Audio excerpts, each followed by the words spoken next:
échangé avec le monde militaire, le monde du ministère des armées. Nous avons eu des chercheurs, des industriels, des experts, des ingénieurs. Nous avons eu, bref, beaucoup de profils qui s'intéressent évidemment, qui travaillent et qui suivent ces sujets.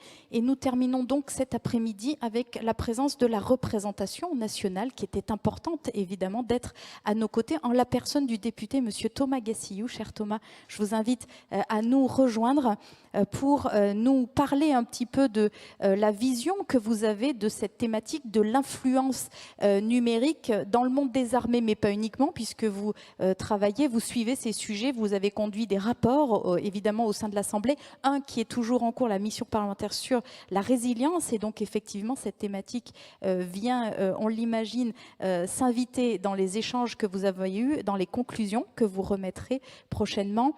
Quid donc de cette influence numérique vue par le monde de la représentation nationale? Monsieur le député, je vous laisse vous installer, je vous laisse la scène. Très bien, merci beaucoup pour cette invitation, mesdames et messieurs. Invitation que j'ai appris ce week-end, et donc je vais essayer de faire au mieux à partir des quelques notes que j'ai glanées dans le TGV en venant vous voir, puisque ce matin j'intervenais lors de la conférence inaugurale de la Fabrique Défense à Lyon, qui, comme vous le savez, tient sa deuxième édition. Alors, je trouve que le sujet que vous abordez aujourd'hui, il est particulièrement passionnant. Il est à la croisée de beaucoup de monde. C'est presque un sujet sociétal, on pourrait dire. Et je crois qu'il fait l'objet d'une attention toute particulière en ce moment au niveau national. Bien entendu, vous avez entendu parler, vous avez dû, je suppose, en parler aujourd'hui, du lancement de Viginum pour détecter, on va dire, des mouvements suspects sur la toile des fake news, donc service rattaché au SGDSN et qui monte en puissance, dont la mise en place rapide a été motivée par le référendum en Nouvelle-Calédonie, par les élections en Allemagne, par les élections qui arrivent, en tout cas tout un contexte qui pourrait être propice à des déstabilisations. Vous avez peut-être parlé aujourd'hui également de la commission Bronner qui a été mise en place par le président de la République, Gérald Bronner. Je vous invite d'ailleurs à lire certains de ses écrits parce que je pense qu'ils reprennent beaucoup d'informations que vous avez aujourd'hui évoquées. Notamment, vous avez un livre comme Apocalypse cognitive, vous avez La démocratie des crédules. C'est un sociologue qui essaie, Gérald Bronner, de décrypter finalement l'ensemble des biais cognitifs, de ce qui se passe dans les cerveaux de chacun pour essayer de comprendre comment se propagent les fake news notamment. Et puis, fin octobre, la stratégie de lutte informatique d'influence, il ne faut pas que je me trompe, c'est la L2I, annoncée par Florence Parly, ministre des Armées. Et donc, on est sur un domaine qui bouge et c'est dans ce contexte que je vois mon intervention. Je n'ai pas la prétention de dire que des choses justes, mais je me jette à l'eau pour faire progresser le débat. Je pense qu'on a tous conscience également que ce sujet, au-delà d'être d'actualité, il est extrêmement important de le traiter maintenant, puisqu'au-delà de l'influence dans nos sociétés, on voit également aujourd'hui concrètement des influences sur le champ des opérations. On pourrait en citer tellement, mais pour prendre un exemple récent, les difficultés qu'a eu, par exemple, un convoi logistique au Sahel à rejoindre la base de Gao. D'ailleurs, ce sera à partir de jeudi à Bamako. Pourquoi? Parce que les personnes, des populations qui étaient traversées étaient persuadées que ce convoi de la force Barkhane contenait des armes à destination des terroristes. Et donc, on doit tous s'interroger collectivement sur comment tout ça a pu se passer, qui est derrière, et bien entendu, comment rétablir la vérité, car cette lutte informationnelle devient une condition sine qua non du bon fonctionnement des opérations. Et vous savez, on se pose la même question au niveau politique. Par exemple, depuis quelques années, on travaille sur le pouvoir d'achat. Quand on interroge nos concitoyens, ils nous disent nous, on n'a pas l'impression que notre pouvoir d'achat a augmenté. Donc, il ne faut pas simplement qu'on réfléchisse depuis nos bureaux en disant nous, on est sûr d'avoir tout fait bien. Ce qui compte finalement, c'est le ressenti, j'allais dire, client, pour reprendre un terme d'une entreprise, soit parce que ce sont des citoyens, soit parce que ce sont des populations qu'on essaye d'aider quand on intervient en opération extérieure. Et donc, même si on est sûr de bien faire, ce ressenti est extrêmement important. Et je le dis d'autant plus que, et j'ai pu parfois, mais il y a déjà, quand j'en avais parlé avec la communauté militaire il y a un certain temps, une certaine gêne au début d'intervenir sur ces sujets de lutte informationnelle. Déjà parce qu'on a le sentiment de faire correctement notre job, donc pourquoi on a à se justifier? Et puis, parce que je pense que quand on est militaire, il y a quelque chose qui est extrêmement important, c'est la maîtrise des effets, le fait de taper au bon endroit. Et quand on parle de lutte informationnelle, quand on envoie une information, la viralité des réseaux fait qu'on n'est pas forcément en mesure de déterminer très précisément l'impact qui va être l'impact de cette opération. Et puis, par nature, les militaires, je pense, sont aussi très sensibles au fait d'agir en opération extérieure. Et quand on agit dans le champ informationnel, dans le champ cyber, malheureusement, ou en tout cas c'est un état de fait, l'information est lue aussi bien par des cibles qu'on veut atteindre que par des concitoyens, ce qui a pu historiquement entraîner des réticences. Mais je pense qu'aujourd'hui, avec la stratégie du ministère des Armées, les choses sont dites et chacun peut avancer sereinement. Alors, peut-être, je dispose de combien de temps? De 10 minutes? Un peu plus? Je ne vais pas prendre le temps que je veux parce que je ne veux pas non plus trop abuser de votre temps, mais simplement, je vais essayer de tenir en une vingtaine de minutes. Le premier point qui est important, je pense, en introduction, c'est finalement ce débat, est-ce que ces stratégies informationnelles, c'est quelque chose de nouveau ou pas? Moi, j'ai plutôt l'impression que la stratégie informationnelle, on en parle depuis que la guerre existe quasiment, mais leur actualité récente revient, à mon sens, du fait de plusieurs raisons. La première, c'est la viralité extrême des réseaux sociaux qui fait qu'avec peu d'argent, finalement, aujourd'hui, on peut rapidement envoyer de fausses informations. Et je pense que ce n'est qu'un début. Je ne sais pas si vous avez parlé aujourd'hui de la Red Team du ministère des Armées, qui a un scénario dont je vous recommande la lecture, ça s'appelle « Chronique d'une mort culturelle annoncée ». La Red Team, c'est cette équipe de prospective au sein du ministère des Armées. Elle essaye d'imaginer ce que serait un monde où tout le monde serait dans une bulle informationnelle, ce qu'ils appellent les safe spheres, et ils disent que dans un tel contexte, les opérations militaires deviennent complètement impossibles à mener, puisque les gens ne savent plus qu'est-ce qui est vrai, qu'est-ce qui est faux. Chacun, il n'y a plus de réel partagé d'une certaine manière. Donc je vous conseille, si ce n'est pas encore fait, de lire c'est une petite vidéo sur YouTube qui doit prendre 2 ou 3 minutes. Vous tapez « Chronique d'une mort culturelle annoncée » et finalement, ça montre un monde où la lutte, où l'information ne serait plus partagée entre tout le monde, un paroxysme, j'allais dire, de désinformation d'une certaine manière. Et donc, d'une part, on a cette montée en puissance des réseaux, très pratique pour l'attaquant, puisque c'est pas cher, c'est fulgurant, c'est très difficile d'identifier le primo-diffuseur, et bien entendu, les forces étatiques ne sont pas tout à fait logées à la même enseigne, puisqu'elles doivent respecter, bien entendu, des règles importantes. Et puis, pourquoi ça se développe aussi actuellement? Puisque je pense qu'on peut tous reconnaître qu'il y a une certaine crise de confiance de nos démocraties qui dévalue parfois la parole publique jusqu'à même relativiser la notion de vérité. Donc depuis toujours, on fait de la guerre informationnelle, mais effectivement, elle prend un nouvel essor, et d'autant plus avec le contexte qu'on connaît tous des menaces hybrides. Je pense que vous en avez abondamment parlé aujourd'hui. Aujourd'hui, on est bien loin du champ cinétique uniquement. La compétition permanente entre les nations s'exerce sur plusieurs niveaux, bien entendu le champ militaire, le champ économique, l'espace informationnel, le cyberespace, l'espace exo-atmosphérique, etc., etc. Et la guerre qu'il y a eu en Ukraine en est un bon exemple finalement de comment l'ensemble de ces espaces pouvaient être mobilisés. Et donc tout ça a conduit notre chef d'état-major des armées à donner cet objectif de gagner la guerre avant la guerre, ce qui n'exclut pas d'ailleurs de disposer de moyens pour faire la guerre, si jamais elle advient, mais qui n'est pas un concept totalement nouveau, puisque déjà Sun Tzu disait « le plus grand général est celui qui envoie ses troupes après avoir gagné la bataille », ou on peut également citer les chefs d'état-major russes Gerasimov, qui disait « les ressources de l'information sont tellement puissantes qu'il n'est plus nécessaire d'envahir un pays pour le priver de sa souveraineté ». Donc voilà, en tout cas, pour ma part, je n'ai pas la prétention de vous apporter une parole d'expert, mais simplement de vous donner le regard d'un parlementaire qui a un peu travaillé sur ces questions du numérique. Je pense que le rôle des parlementaires, pour qu'on soit utile, c'est déjà par rapport à la vision du monde qu'on a, aux capteurs qu'on peut avoir, d'alerter et d'avoir ce rôle d'alerte quand on constate que quelque chose se passe. Pour ma part, par exemple, je suis président du groupe d'amitié avec la République centrafricaine, et c'est vrai que j'ai été aux premières loges quand j'ai vu la stratégie d'influence russe qui s'est déployée sur place, qui était à la fois sous l'angle sécuritaire, avec des mercenaires qui ont été envoyés pour la formation des troupes centrafricaines, des conseillers sécurité auprès de la présidence, de l'action même sur le champ opérationnel, une offensive sur le plan économique, l'accaparation des mines ou de certaines ressources du pays. Et puis des choses en matière informationnelle toutes bêtes, des BD, des bandes dessinées pour les enfants, pour montrer que les Russes étaient des gens super gentils. L'organisation du concours Miss Centrafrique avec Miss Russie qui venait dans un stade, un monument aux morts pour les Russes, la langue russe développée à l'université. Donc finalement, toute une action multidimensionnelle pour être dans cette guerre d'influence. Et je pense que la Centrafrique reste un très bon exemple. Et on voit à quel point, une fois que cette stratégie s'est posée sur un pays, les responsables politiques locaux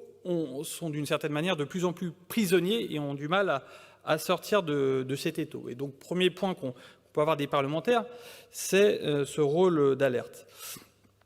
Et aujourd'hui, nous sommes instruits par l'expérience et donc il faut qu'on soit particulièrement attentif à ce qui se passe sur d'autres théâtres d'opération où des stratégies similaires pourraient être menées. Sur la manière dont sont organisés nos travaux à la Commission ou à titre personnel, je pense que je ne vais pas m'appesantir là-dessus parce que déjà on a pris un peu de retard par rapport à la stratégie annoncée par l'exécutif et la plupart de nos travaux étant publics, donc ceux qui veulent se renseigner peuvent le faire sur le site de l'Assemblée nationale. Simplement un point que j'aimerais partager avec vous, c'est que nos compétiteurs stratégiques en matière de lutte informationnelle, ils ont des fois pas forcément comme objectif de convaincre d'une vérité alternative, mais ils essayent plutôt de semer le doute ou la confusion.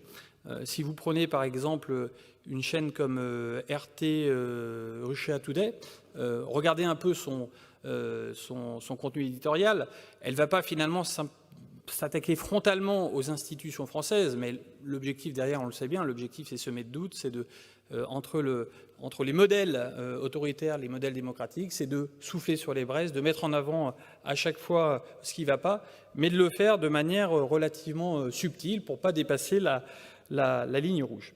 Alors le point sur lequel j'aimerais vraiment me concentrer, c'est finalement comment on peut agir pour le champ informationnel.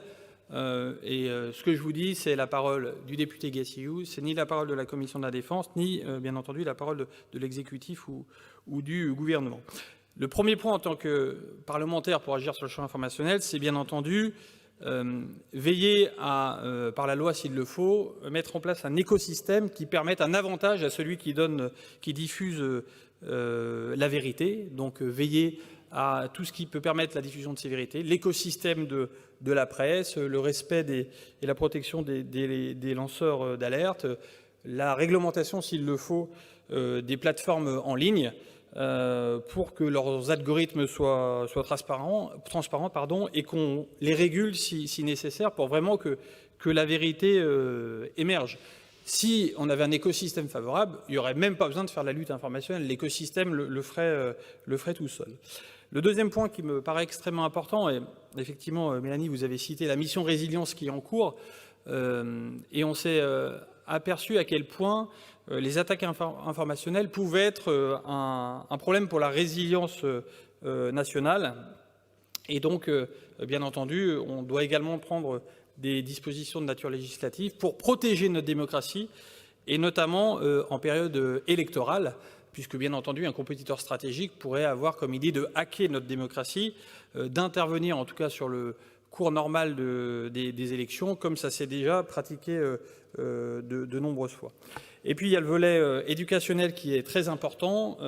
Là, je crois qu'on peut regarder du côté des Scandinaves sur la manière dont ils intègrent dans leur programme d'instruction nationale ou d'éducation nationale l'ensemble des éléments qui permettent d'aiguiser l'esprit critique dès le plus jeune âge, de montrer aux enfants qu'à chaque fois l'information, il faut la recouper. Et peut-être qu'en France, au-delà de ce qu'on peut faire à l'échelle de l'éducation nationale, on aurait peut-être des dispositions utiles à intégrer dans le cadre du service national universel pour être sûr de toucher l'ensemble d'une génération, qu'elle soit passée par le privé, par le public ou par l'instruction en famille. Donc voilà, ça c'est sur le cadre global. Mais pour en revenir au sujet plus particulièrement de la guerre informationnelle, déjà vous dire que les parlementaires sont une interface pour échanger avec les opérationnels, les militaires notamment, ou tous ceux qui réfléchissent à ce sujet-là. Et donc, ils ont chacun des parcours particuliers. Certains sont d'anciens chefs d'entreprise, avocats, journalistes. Donc, n'hésitez pas à les mobiliser. Des fois, si vous souhaitez échanger avec eux, en plus, c'est gratuit. Et je pense qu'ils vous répondront toujours positivement pour réfléchir avec vous sur ces sujets-là. Et pour ma part, si j'avais un conseil en matière de guerre informationnelle, le premier serait déjà de systématiser l'intégration de cette réflexion dans le cadre d'une opération qui est menée. Là, on parle d'une opération militaire. Systématiser la réflexion, ça veut dire pas systématiquement avoir une action en matière d'information, mais en tout cas se poser la question de savoir ce qu'on veut dire, quelles sont nos cibles, etc. Ensuite, bien entendu, il est extrêmement important d'avoir le bon message au travers d'une approche pluridisciplinaire. Il faut s'entourer de gens qui ne pensent pas comme soi. Par exemple, je nous fais une petite interrogation, parce que je suis un député de la majorité, donc quand je m'interroge, je m'inclus dans ceux qui ont pu prendre ces décisions. On a appelé l'opération des forces spéciales au Sahel l'opération Takuba.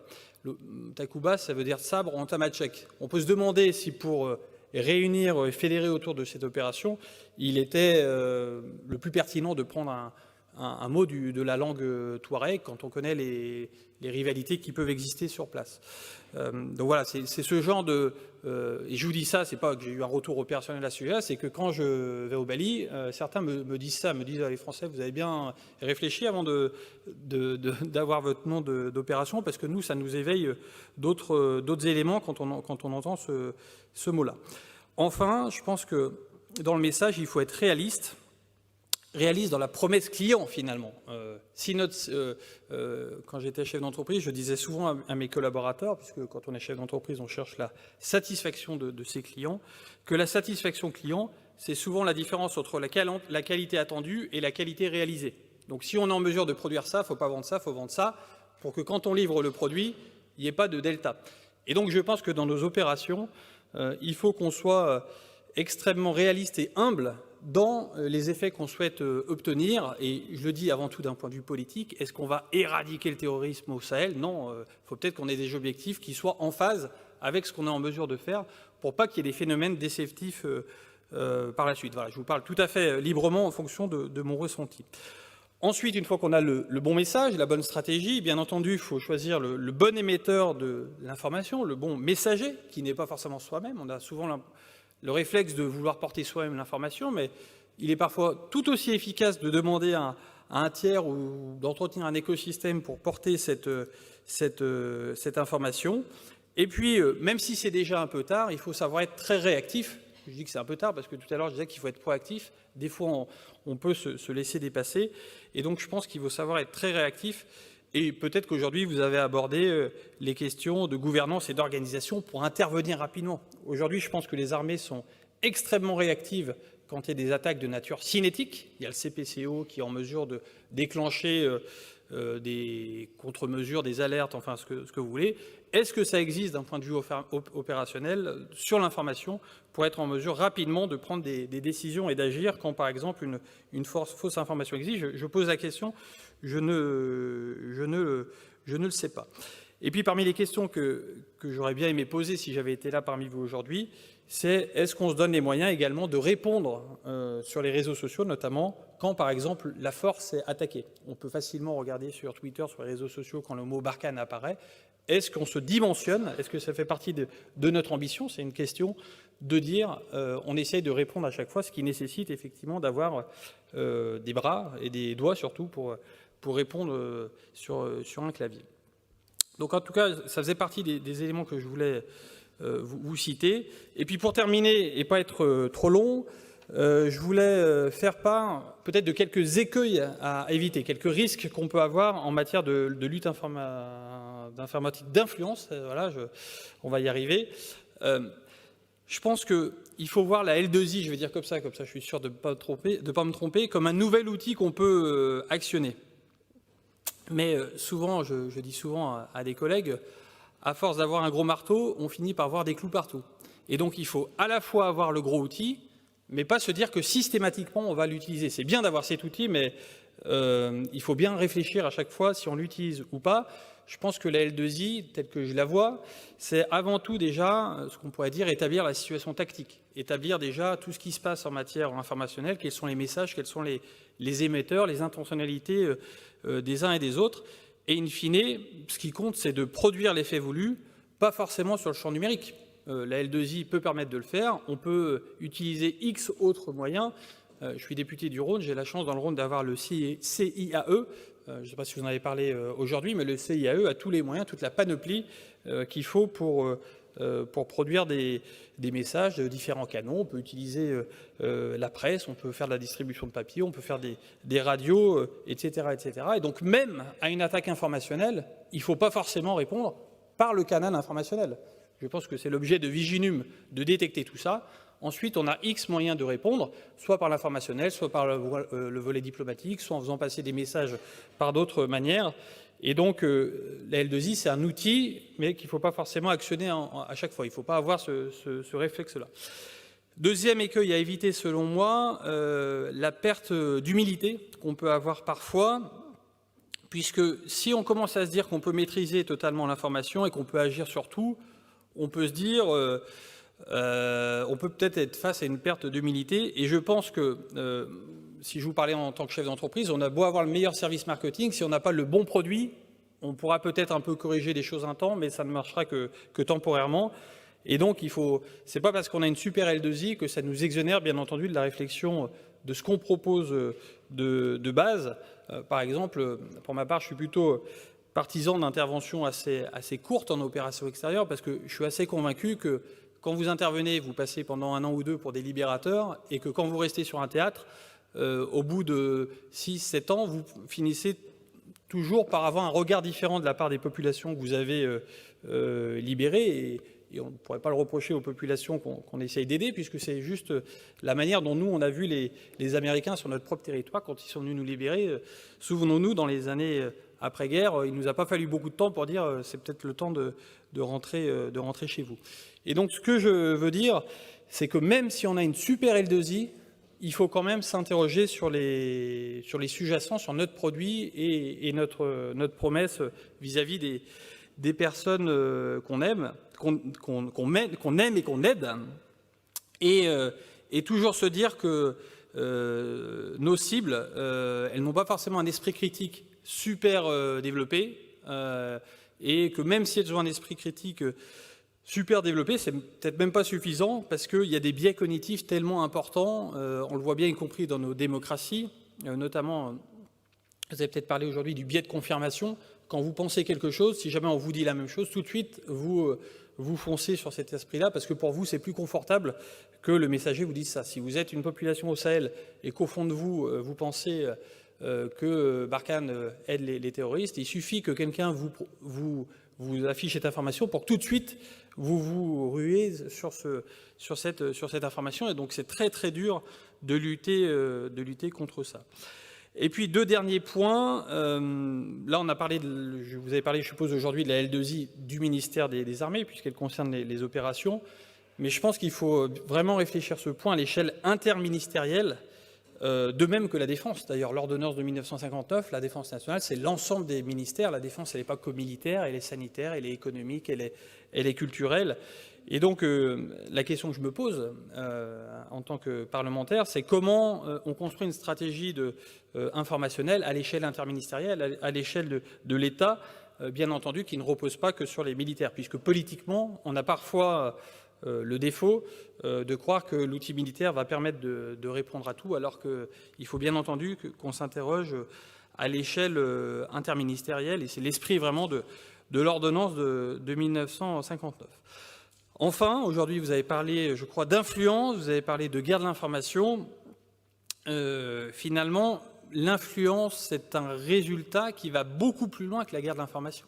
La guerre de l'information, me semble-t-il, est juste un sous-ensemble pour atteindre un objectif d'influence, mais l'influence, c'est également du soft power, des normes juridiques, des contacts humains, le monde des affaires. Je discutais, par exemple, récemment avec le directeur qui travaille dans l'industrie cinématographique, qui me disait maintenant les Chinois, si dans le film il y a un Chinois qui est méchant, ils diffusent pas le film en Chine.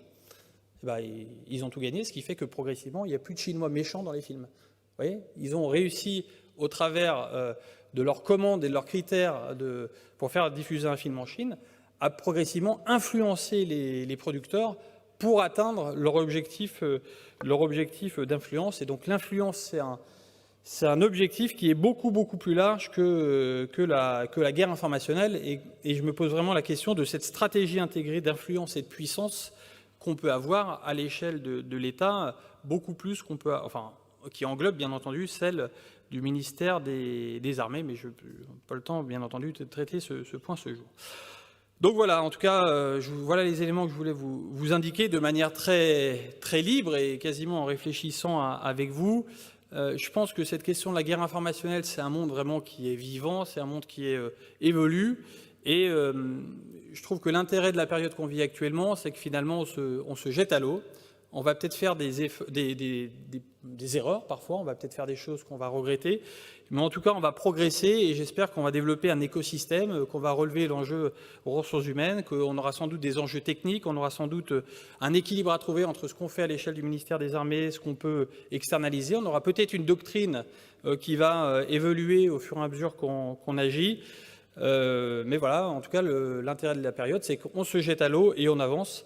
Et donc, c'est par cette parole optimiste que je voudrais remercier les organisateurs de ce forum, qui, je suis sûr, apportera une contribution très utile à la réflexion de chacun. Et je vous dis à tous une très bonne guerre informationnelle. Merci beaucoup, monsieur le député, d'être venu, d'avoir pris le temps au saut du train de venir partager vos réflexions sur ce sujet si complexe.